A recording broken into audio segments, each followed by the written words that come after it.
Prepare for trouble. Make it double. To protect the world from devastation. To unite all people within our nation. To denounce the evils of truth and To love. extend our reaches to the stars above. AJ!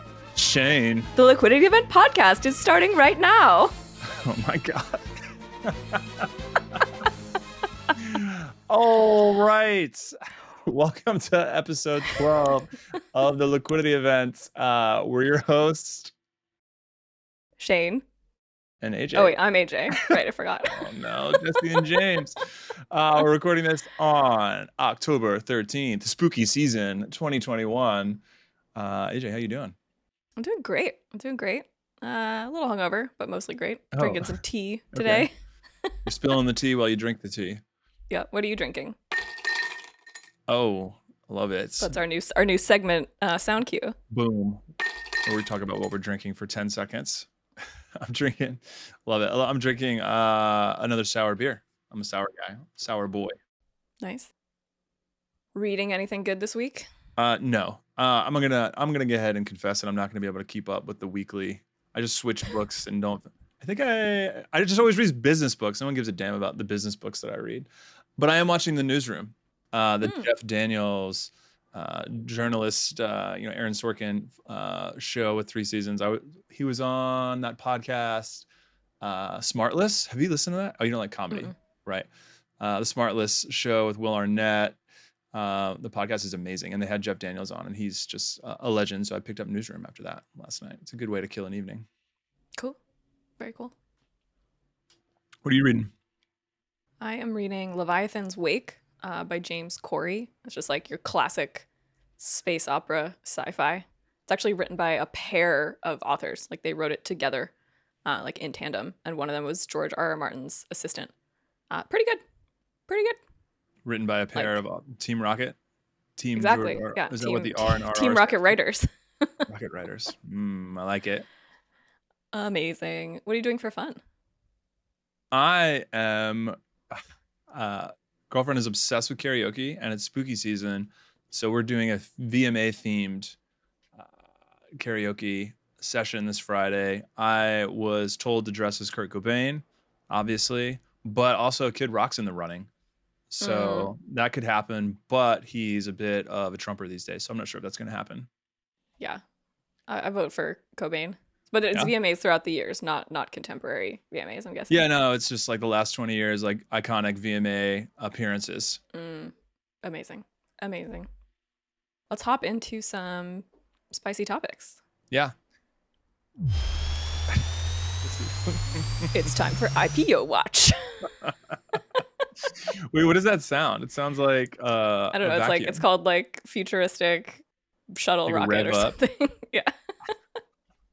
There's more biotechs going public again this week. So many biotechs. We got Lucid Diagnostics that makes esophageal cancer screening tests, which is pretty cool. We've got Paragon 28. It's specialists in foot and ankle surgery. They're making some pretty amazing progress there in that space. If you need, foot surgery or ankle reconstruction so you can walk again, pretty cool shit. Do they fix broken big toes? Oh, yeah. Is your toe still broken? What are we going on? 13 months of Shane's lame toe? Oh my God. Can't believe you gave that Airbnb a 5-star review. I wanted to kill them. For the record, Shane was running around with his dog and tripped over a little brick and broke his toe and has not been to the doctor? Correct. Okay, cool. Just checking. I forgot to mention it to the orthopedist. Goes to the doctor once every 10 years, forgets main malady. Yeah. You know who else is going public? The Vita Coco company, makers of my favorite hangover cure, coconut water with sugar in it. My coconut water, really? Yeah, love coconut water. Does it have electrolytes in it? It does. It's packed with electrolytes. And it's like Pedialyte, my preferred. That's your go-to hangover cure. Well, yeah, they're coconut water during the pandemic apparently was a huge win. So their profits and sales soared. Now they're going public. But what I thought was interesting about this, so they filed their S1, so that's the document that they filed with the SEC to explain financials, explain who they are, why they're going public, valued at over $1 billion. But what I found interesting is that they are a public benefit corporation. So this is a special type of corporation. You file in Delaware, and you have to name a specific mission of your company. So it's not just your shareholders that you are responsible to. You actually have to carry out this mission. And I wanted to read Vita Coco's mission, which is that the specific benefit and purpose of the Vita Coco Company is harnessing while protecting nature's resources for the betterment of the world and its inhabitants by creating ethical, sustainable, better-for-you beverages and consumer products that only uplift our communities. Not only uplift our communities, but that do right by our planet. So basically, Vita Coco could not go into the automotive industry because that is not a better-for-you beverage or consumer product that uplifts communities and does right by their planets. I guess they could go into electric cars, powered by coconut water. Who gets to decide who? It's not the SEC who decides who a public benefit corporation is. That's not like a legal. No. Yeah, they made the election back in April. But I wonder what the regulation is here. Like, who's the watchdog saying, like, is the Vita Coco Company out, carrying out this mission this year based Right. on their actions? Can you lose your status? I don't know. Can you get Maybe he'll kicked do out it. of the club? Kicked out of the club. You just pay a couple bucks and then. What's the one that's really easy to get? The B Corp, the certified B corporation. Is that one easy to get? Yeah, it's pretty easy. You say that you have like you check a few boxes. I've looked at the application. If we wanted to. Which one of these have teeth? The public benefit corp has teeth. This is like your employees are scared that you're only doing good for the planet and not trying to, make profits. So this is the real one. So this is capitalism hoping, because there's not enough government regulation, we're going to hope that just more and more companies just volunteer to be voluntarily good corporate citizens. Exactly. That's what this is. So they get a gold star and hopefully a successful IPO, because folks love to invest in companies that are doing good things. Good things. Let's move it along. I don't want to skip over GitLab is also going public. Which is probably our audience is probably familiar with GitLab, which is a cool DevOps platform. Manage, plan, create, verify, package, secure, release, configure, monitor, and protect are all the features that it can do. Supposedly, it's like of the planet or of software of the whole planet. Okay. Yeah, they're comparing themselves to GitHub, Redmine, Jira. I mean, it supposedly is end to end, kind of like an all-in-one software solution. It looks like they're going for the whole package. I imagine it's intended to replace a whole stack, but just like us, we just pick the best in class. So if you're just looking for a one and done, is my interpretation of what GitLab does. We helped a lot of people go during the GitHub acquisition by Microsoft. I'm surprised. You're surprised? I'm surprised. I don't know where that came from. A little Elmer Fudd, little all-in-one. That we don't have any clients going through this. But phone lines are open. I see the word Git in an IPO and I'm all over it. All right. What? Yeah. Get on down to Brooklyn FI. We'll help you with your incentive stock options. All right. General market update. What's going on in the markets? Any CEOs of large banks saying anything stupid this week? Wow, what a segue. What a tee up from one friend to another. It appears that JP Morgan threw some shade on Bitcoin in general. And that's the shade. You get crack a beer every time I say shade. Yeah.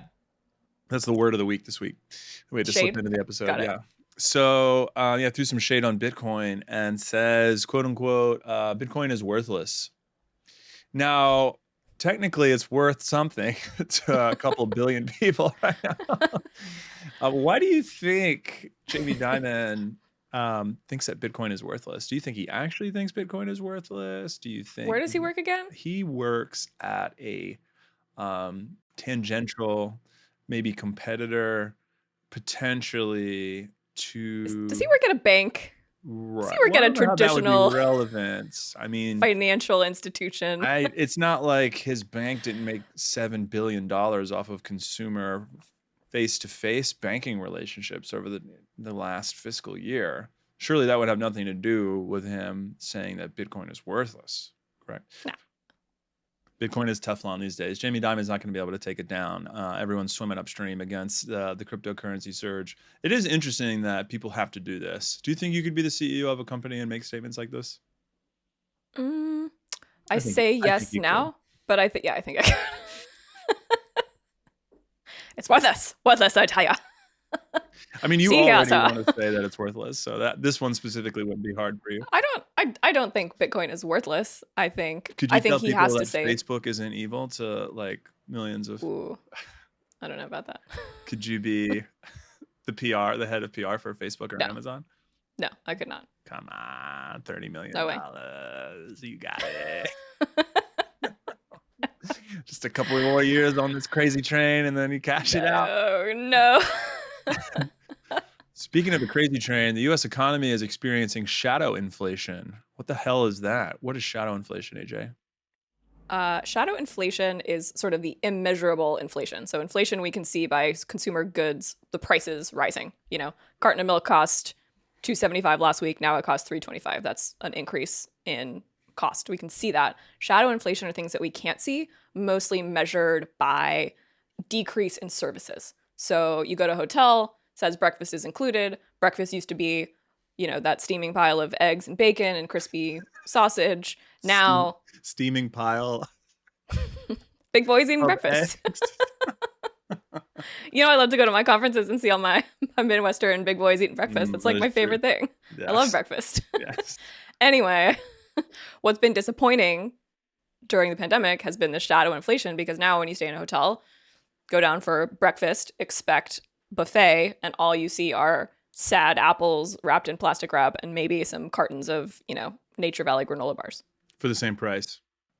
Yeah, for the same price. So it's the cost of the hotel room has stayed the same, yet you don't get housekeeping.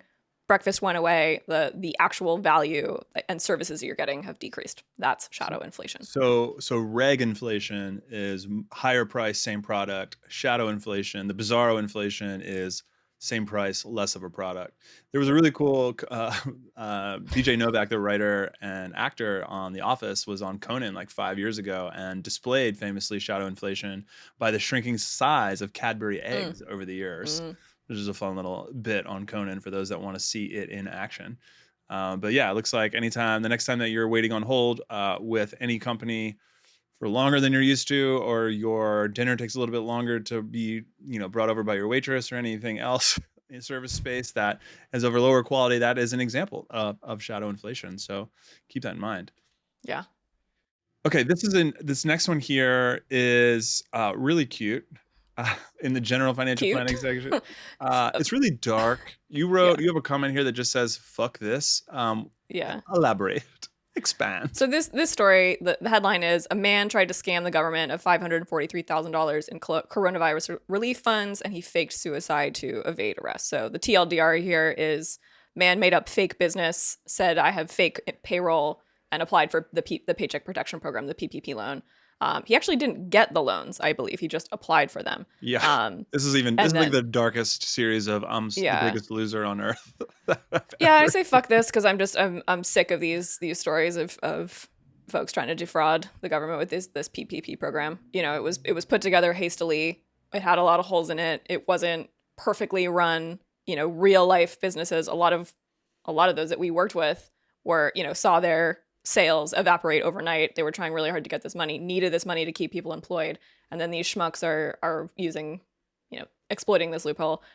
You know, I'm not naive. There's always going to be crime. There's always going to be people exploiting, you know, free government money, but this sucks. So I said, fuck this. I'm getting strong William H. Macy and Fargo vibes from this story. This is something gone. This is something I applied. He tried to fake having a business, tried to get $500,000 in loans. That didn't work out. The FBI is looking for him. He parks his car next to the ocean and leaves a suicide note, gets a bunch of fake IDs and runs around the country. I'm surprised he didn't end up in a wood chipper. That would have been a comedic end to this dark tale of loserdom and hilarity and whatever the hell. Yeah. All right, so what else do you have here? Celebrities and billionaires. We have Prince Charles. I can't with the royals. Why don't you take this one? Yeah, sure. So Prince Charles's Aston Martin runs on white wine and cheese. That's the headline here. And my favorite quote from the article. That's it. That's the story. There's nothing else to add to that. But my favorite quote from the article is, the engineers at Aston said, "Oh, it'll ruin the whole thing," he said. I said, "Well, it won't drive then." So then they got on with it. And now they admit that it runs better and is more powerful on this fuel than it is on petrol, he added. Yeah, these royals don't have patience for these fuddy-duddies. I think I got hoodwinked by like some positive PR from the crown here, but the positive spin to this is that Prince Charles, in his aloofness and completely out of touchness with the everyday person, he's actually been an environmentalist since the 70s. So like he has always been a champion of like, hey, scientists are saying the planet's warming, like let's try to recycle. He was like one of the proponents of like early recycling programs in the UK in the 80s. So I'll give him that. Yeah. Prince Charles, OG SRI investor. Okay. Maybe we should return to a benevolent monarchy. Maybe that's what this world needs at this point in the UK. That's your take on this? Like you're down with this? Yeah. Just tell me what to do, man. Yeah. So the car, yeah, the fuel is white wine, and the product left over from making cheese, the whey from. I find that you also run smoother on white wine and cheese than gasoline. Personally, yeah, that's my experience. Yeah, that is true. I've seen it both Maybe ways. I'm an Aston Martin. Maybe you're an Aston Martin. That's what you should be for Halloween. Here you go. You're just you're Prince Charles's Aston Martin at a party. What are you? Just smashing white wine and cheese. You want some bechamel? You want some brie? I got it all. Yeah. No, who's gonna get that reference? Podcast listeners of the Liquidity event will get that reference. Boom.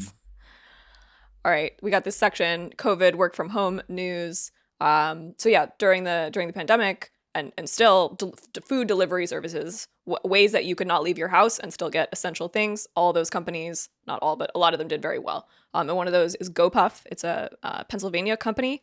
But GoPuff. Unfortunately, yeah. The headline here is GoPuff's rampant. So the basic service is you go in the app, you say I need toilet paper, frozen pizza and a toothbrush, and it shows up, within half an hour, 45 minutes. It's like quick. Go to a local store, go to the warehouse, get you what you need. So even faster than Amazon, right?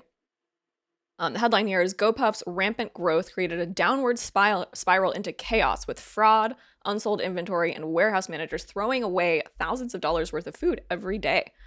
So basically there was this supply chain problem. They were trying to show that orders were coming in. They ran some free promotion, lots of demand evaporated. Pizzas sat, on the loading docks, rotting in the sun, and a lot of food was wasted and thrown away. Do you have a take on this one, Mr. Mason? Pizza being thrown away. That's my take. That's what I want to take away from this story. I thought your take was that this shows how it's very difficult to get the supply chain and logistics right. Oh, you're just reading my note here off the screen. Yeah, I'm reading your take here. I was teeing you up to deliver your take. I'll get there. Yeah, I mean, I don't know a lot about GoFundMe, GoPuff, GoPuff me, GoPuff yourself. Sorry to any GoPuff employees listening to that. They might need a GoFundMe pretty soon based on this. But yeah, I mean, I think that just shows you how difficult supply chain is and how difficult it is to be Amazon.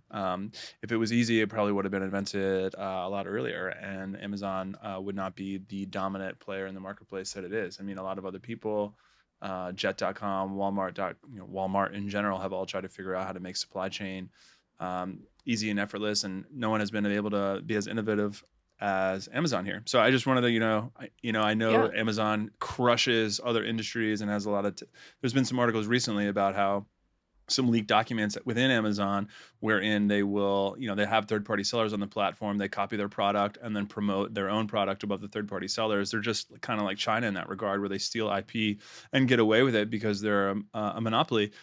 So there are a lot of negative externalities around having a product or a solution like Amazon, but you got to give it to them. They got there through innovation in the supply chain space. So that is my take on this. Okay. Yeah, and then just preparing for the podcast, we have the taxes update. There hasn't been a lot of movement in the $3.5 trillion tax bill. I do want to remind listeners that the higher taxes are designed to pay for higher spending, right? So there's a $3.5 trillion spending bill coming down the pipeline. The Build Back Better plan includes higher spending and also higher taxes. It looks like Speaker Pelosi says that they might have to compromise with centrists and Republicans in the near future while they're trying to get this bill passed over the next few months. And they might have to cut some of the spending out of the plan to please them. And that's looking like $1 trillion is the estimate on the cuts. So that will probably result in maybe lower taxes than we expected in terms of tax hikes. Now, what are they going to cut out of the plan? I don't know if it's going to be a pushback or a scale down of each and everything. It's looking more like they're going to cut one big thing out of the plan, whether that's universal pre-K, community college, giant climate initiatives, expanded paid leave, and Medicare expansion, or anything else evil and terrible for Americans. We'll see. We'll see. What do you think? There's like a dartboard. Yeah, no, there's a wheel. Pelosi and McConnell are there going like, "All right, Mitch, give it a spin." What's He's like, "No, Nancy, you do it." No, Nancy, you do it. Nancy's like, "Oh, rats! It's community college. Oh well." Oh man, 50 million Americans are gonna be dumb. Yep. Yeah, I love so many great memes in the I can't do memes over a podcast, unfortunately. No, you cannot. I'll keep it moving. There's one last article here. I think you put this guy in here. You found this on the AV Club. I did. We were talking about Harvey Weinstein's work on the AV Club, and you found this other little gem on avclub.com. Yes, the title of this article is "This 2-hour 1989 word tutorial is both the most boring video ever made and a work of art." That sums it up elegantly. It's a guy at this like software, I can't even tell what, it's like some like Florida company, a Florida marketing company of this guy with like nice 80s hair and a nice 80s tie doing a screen share of walking and clicking through how to use Microsoft Word. So this is, remember the Daily Show with Jon Stewart? These do like the moment of Zen. This is definitely my like moment. This is my 2 hours of Zen. 200 Highly recommend. moments of Zen. Yeah, it's awesome. Remember that? It's a font that I'd like to bring back. Chicago. You were never a Mac guy, but No. The font on original Macintoshes was Chicago. It's a beautiful, girthy but elegant font. I'm gonna bring back Chicago. I remember Chicago font. Yeah. Yeah. Yeah. No, tax accountants don't get to be Mac guys. It's not allowed until recently. Proprietary software restrictions. Yeah. Cool. You got a listener mail?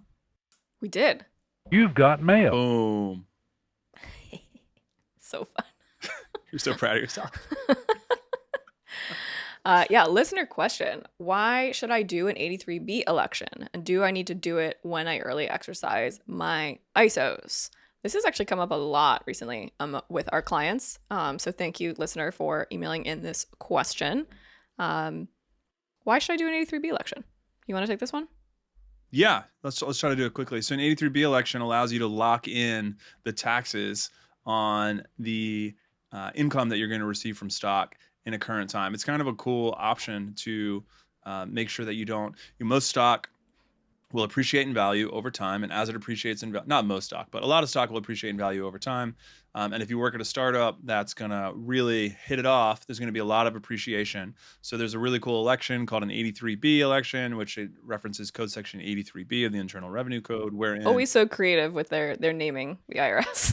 Well, we don't make summaries of code sections. Like we don't come up with nicknames for them. So it's an 83B election. What should the free, if we could rebrand the 83B election, I would call it tax freeze with like a little guy. Like you're freezing the taxes at that moment. So you got to pay the taxes. So you might get hit with a bill that year that you do the 83B election, but if the stock continues to go up and up and up, you have done a very, very successful tax saving strategy. Right.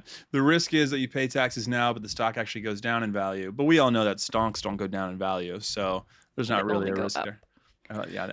What's come up recently, so a regular 83B election is usually on restricted stock. So you're a founder, you make an 83B election, you freeze those taxes. But there's, I guess we can call it sort of a loophole in this section of the IRS code, this code 83B, there wasn't previously language about how to treat incentive stock options. So client gets job at new company, gets granted incentive stock options with the option to early exercise. Well, what does that actually mean? It means that they don't have to wait until those shares vest. They can actually exercise, meaning purchase those shares as soon as they get hired.